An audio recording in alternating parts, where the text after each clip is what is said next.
बिस्मिल्लाहिर्रहमानिर्रहीम।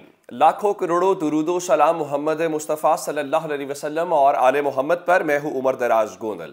आज पाकिस्तान की सुप्रीम कोर्ट के अंदर क्या कुछ हुआ है कि इलेक्शन कमीशन का वकील वहां पे ये मान गया है और कौम को खुशखबरी आने वाली है। पहली बात ये बताऊंगा। फिर जजेस के आपस में मुकालमा, जस्टिस मंदोखेल ने जो कल बात की आज उससे बिल्कुल मुख्तलिफ बात उन्होंने वजाहतन की और उसके जवाब में जस्टिस मुनीब अख्तर ने उनके सामने खड़े होकर कहा कि सामने से मुराद यह है कि उनको वाज़ेह अंदाज में कहा कि आप ये ठीक बात नहीं कर रहे, ये हकीकत है, इसको तब्दील नहीं किया जा सकता। फिर जो मुख्तलिफ इदारों की ब्रीफिंग्स हैं, जो रिपोर्ट्स हैं, उसके ऊपर अदालत ने सवाल उठाया और फिर पूछा कि इसको हम कैसे क्रॉस चेक कर सकते हैं। और उसके बाद चंद घंटों की समाअत के दौरान क्या कुछ हुआ कि आज हुकूमत का वफ्द भी वहां पे आया था जो कि सोता रहा। फिर इरफान कादिर उनको इलेक्शन कमीशन का वकील मुकर्रर किया गया, लेकिन अदालत ने उनको घर जाने पे मजबूर कर दिया।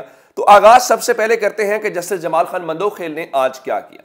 आप जानते हैं कि कल जब अटॉर्नी जनरल ने यह मामला उठाया था कि फैसला 4-3 का था या 3-2 का था, तो जस्टिस जमाल खान मंदोखेल ने कहा कि यह हमारा अंदरूनी मामला है, आप इस पे ना जाएं, आप हमें सिर्फ ये बताएं कि क्या 90 रोज में इलेक्शन होने चाहिए कि नहीं होने चाहिए।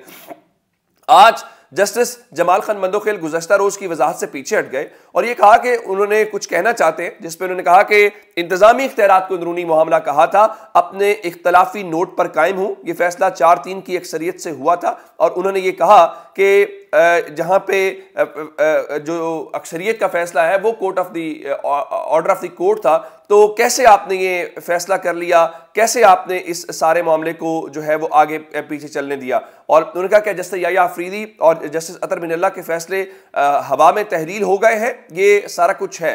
जिस पे चीफ जस्टिस ने कहा कि ये जो हमारा मामला चैम्बर्स का है उसे वहां ही रहने दें। अच्छा, इसके बाद जो अहम जस्टिस मुनीब अख्तर साहब जो है वो चूंकि इसका बेंच का हिस्सा है, उन्होंने इसका वजाहत दे दी जो हम सब उस दिन से बात कर रहे हैं कि कमोबेश उनका मुख्तसर हुक्मनामे में कहीं नहीं लिखा कि फैसला 4-3 का है। यानी उस दिन जो अदालत ने फैसला दिया था उसमें लिखा था कि 3-2 का है, तो जस्टिस मुनीब ने कहा कि कहीं नहीं लिखा हुआ 4-3 का है। इख्तलाफ राय जज का हक है, ये अकलियत किस कानून के तहत खुद को अक्सरियत होने का दावा नहीं कर सकती। यानी वाज़े अंदाज में कहा कि आप लोग अक्सरियत में नहीं हैं, आप लोग अकलियत में हैं, इख्तलाफ आपका हक है। अब ये सारा मामला था तो फिर जाहिर है कि जो इलेक्शन कमीशन है उनसे भी सवाल हुआ कि आप आखिर कैसे ये सारा कुछ कर सकते हैं कि 4-3 का फैसला है 3-2 का। तो इलेक्शन कमीशन ने भी 4-3 का फैसला मानने से इनकार किया। सजील सबाती साहब जो इलेक्शन कमीशन के वकील हैं, उन्होंने कहा कि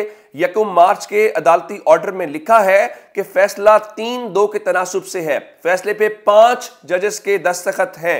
इसका मतलब क्या है, ये जो सारी कल से तमाशा लगाया हुआ, इलेक्शन कमीशन भी उसको मानने को तैयार नहीं है। फिर उन्होंने कहा कमीशन ने फैसला के पैराग्राफ 14 और इब्तिदा की सत्रों को पढ़कर अमल किया। जस्टिस जमाल खान मंदोखेल ने कहा, क्या आपने मुख्तसर हुक्मनामा देखा था? सजील सवाती ने कहा, मुमकिन है कि हमारे समझने में गलती हुई हो।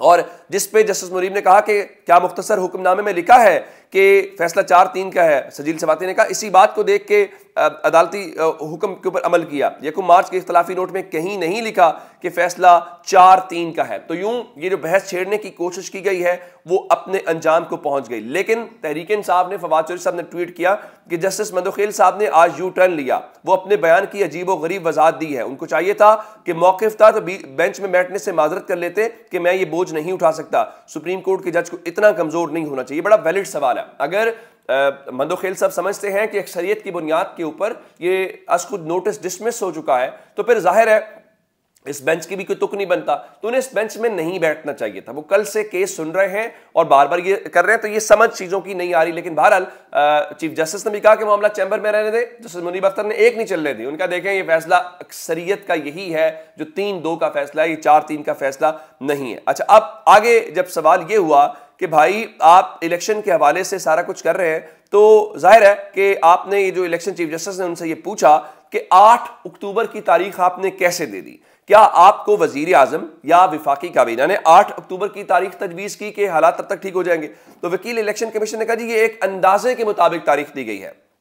जिस पे चीफ जस्टिस ने कहा कि इसका मतलब तो फिर यह है कि अगर आपने अंदाजा लगा के तारीख दी है तो ये तारीख फिर आगे भी हो सकती है। ये बड़ा अहम नुक्ता था। फिर इस हवाले से उन्होंने ये बताया कि जो जस्टिस मुनीब ने कहा कैसी बात कर रहे हैं, वो असम्बलियां तहलील हो चुकी हैं। इलेक्शन कमीशन के वकील ने बताया कि खुफिया इदारों की रिपोर्ट्स में जो हकायक बयान किए गए हैं वो नजरअंदाज नहीं कर सकते। अच्छा, ये बड़े दिलचस्प हकायक है। जस्टिस जमाल खान मंदोखिल ने कहा क्या कोई तरीका है कि इलेक्शन कमीशन इन रिपोर्ट्स की तस्दीक करवा सके। फिर जस्टिस मुनीब ने कहा कि आपने ये जब सारा कुछ करना था और उस वक्त क्या उसको कहते हैं कि आपने अदालत से रुजू किए बगैर, अगर आपने इलेक्शन शेड्यूल तब्दील करना था तो आपने अदालत से रुजू किए बगैर ही कैसे तब्दील कर लिया। यहां पे आके इलेक्शन कमीशन का जो वकील है वो लाजवाब हो गया। फिर चीफ जस्टिस ने कहा जहां मसला ज्यादा है उस जिले में इलेक्शन मौखिर भी हो सकते हैं। इलेक्शन कमीशन ने कच्चे के ऑपरेशन की वजह से पूरे ही पंजाब के इलेक्शन मुलतवी कर दिए।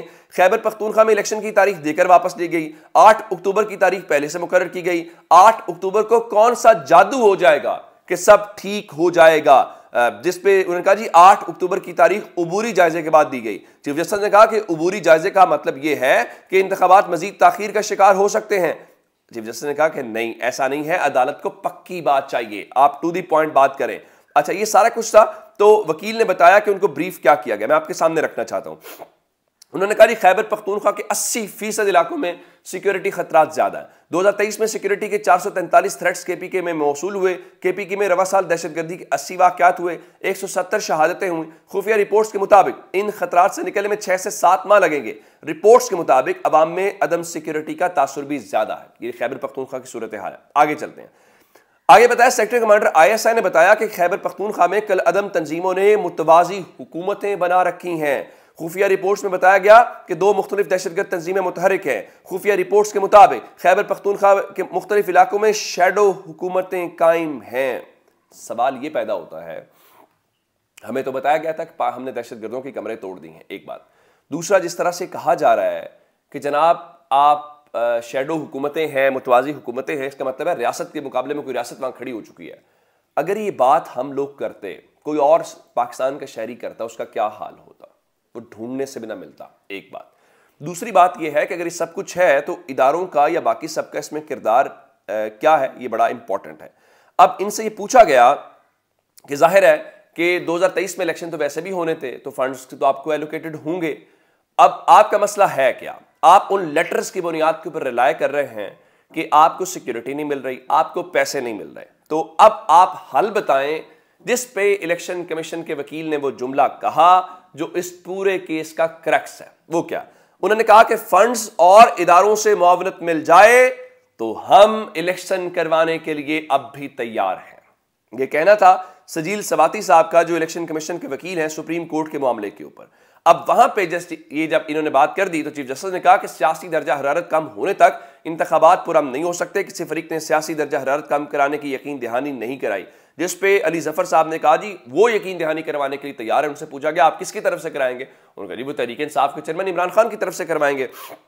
ये सारा कुछ कहना था। तो आज बुनियादी तौर पे एक प्रेशर टैक्टिक के तौर पे खबर आई कि जनाब विफाकी हुकूमत के लोग आएंगे, शहबाज शरीफ आएंगे, लेकिन वो तो नहीं आए। लेकिन हुआ क्या कि ख्वाजा आसिफ आए, राना सनाउल्लाह आए और मुफ्ती अब्दुल शकूर आए। और कहने का मतलब ये आए तो अपनी तरफ से प्रेशर डालने के लिए है, लेकिन अल्लाह का शुक्र ये है कि ये सोते ही रहे और ख्वाजा आसिफ अपनी सीट से उठ के राना सनाउल्लाह और मुफ्ती अब्दुल शकूर को बार बार जगाते ही रहे। ये काम हुआ। एक इंपॉर्टेंट चीज़ जो है वो क्या थी? वो थी आज उनको इरफान कादिर जो हैं उनको इलेक्शन कमीशन का वकील लगाएगा। अब आपको पता होना चाहिए कि वो मुआवने खुसूसी हैं वजीर आजम के, और मुआवने खुसूसी के तौर पे आप केस नहीं लड़ सकते, तो उन्होंने रिजाइन किया। अच्छा, हैरान कुन तौर पे वो हुकूमत के मुआवने खुसूसी हैं लेकिन इलेक्शन कमीशन के वकील मुकर्रर हुए। फिर ये कहेंगे कि हमारी आपस में कोई ताल्लुक नहीं है। जब आए तो जाहिर है उनकी पहचान क्या? उनकी पहचान ये है कि वो जजेस से कन्फ्रंटेशन करते हैं, जरा बदतमीजी वाला वो सारा कुछ करते हैं। तो आज उनको अदालत ने जरा ठंडा किया और उन्होंने कहा जी आपने मेरी बात नहीं सुनी तो मैं अदालत से चला जाता हूं। तो यूं इरफान कादिर साहब जो है उनको अदालत से जाने की इजाजत दी गई और वो इलेक्शन कमीशन की आज वकालत नहीं कर सके। पहली बात तो ये है। अब दूसरा मैं आपको बताना ये चाहता हूं, जो कल जो कुछ हुआ, जो चीफ जस्टिस के इख्तियारात से मुतालिक आग, उसके हवाले से किसी किस्म की कोई बात नहीं हुई। और वहां पे एक ट्वीट इमरान खान का आ गया है। इमरान खान कहते हैं कि मुजरिमों को टोले की जानिब से सुप्रीम कोर्ट ऑफ पाकिस्तान पर हमले, इसके इख्तियारात को कम करने और इसे नीचा दिखाने की कोशिश अवाम भरपूर मज़ाहमत करेंगे और ये मज़ाहमत जारी रहेगी। उन्होंने बहुत वाज़ेह अंदाज में बताया जनाब कि कौम इससे पीछे नहीं हटेगी और अगर आपका ख्याल है तो इस तरह से चीज़ें कंट्रोल नहीं होंगी। तो आज वहां पे फिलहाल हुकूमत की दाल गलती हुई नजर नहीं आ रही और इलेक्शन और सिर्फ इलेक्शन। अपना बहुत सारा ख्याल रखिएगा। खुदा हाफिज।